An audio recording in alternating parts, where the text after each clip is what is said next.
बहस का स्तर ऊंचा होगा और यूं भी 2001 में अपनी ख्याति के चलते और अपने अच्छे बौद्धिक ज्ञान के चलते उन्हें बेस्ट पार्लियामेंटेरियन का खिताब भी मिला था।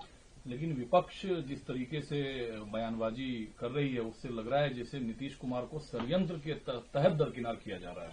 जो राजनीतिक दल और व्यक्ति नीतीश कुमार जी पर कल तक कटु प्रहार कर रहे थे, अचानक उनका नीतीश प्रेम देख करके मैं भी अचंभित हूं।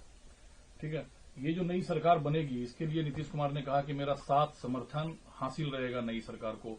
क्या लगता है आपको, सरकार बीजेपी अपना मुख्यमंत्री बीजेपी देगी? मुख्यमंत्री कौन हो सकता है? नहीं, ये दोनों पार्टियां मिलकर के तय करेंगी। दोनों पार्टियों में अच्छा सामंजस्य है।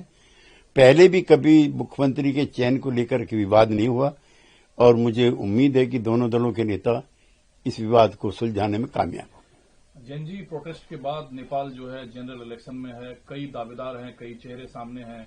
नेपाल की जनता कौन सा रास्ता अपनाएगी, क्या रास्ता अख्तियार करेगी? देखिए, परंपरागत राजनीतिक दलों के प्रति जो आक्रोश और गुस्सा था उसकी अभिव्यक्ति आप देख चुके हो।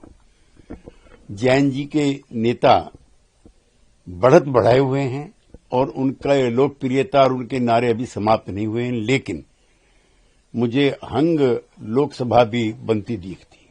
दूसरा सर, जो ईरान इजराइल संघर्ष है, इस बीच अमेरिका की तरफ से कहा जा रहा है कि ये लड़ाई 8-9 हफ्ते तक जा सकती है। इंडिया के पास जो क्रूड ऑयल स्टॉक है वो 25 डेज का है।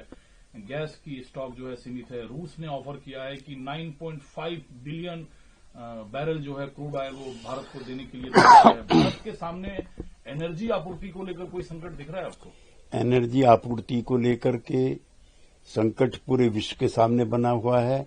यूएन को और जो अन्य विकसित देश हैं आगे आकर के इस युद्ध को रुकवाना चाहिए। लेकिन रूस का तो खुला ऑफर है भारत के लिए। भारत अगर चाहे तो रूस भारत का, यूएसएसआर भारत का परंपरागत मित्र रहा है और ज्यादातर सवालों पर वो भारत के साथ खड़ा है। इधर सर, सितंबर 2025 में पाकिस्तान और सऊदी अरब के पास एक एग्रीमेंट साइन होता है। अगर दो में से किसी नेशन पे अटैक होता है तो दोनों पे माना जाएगा। ईरान ने सऊदी अरब पर अटैक किया तो क्या अब पाकिस्तान इस युद्ध में कूदेगा?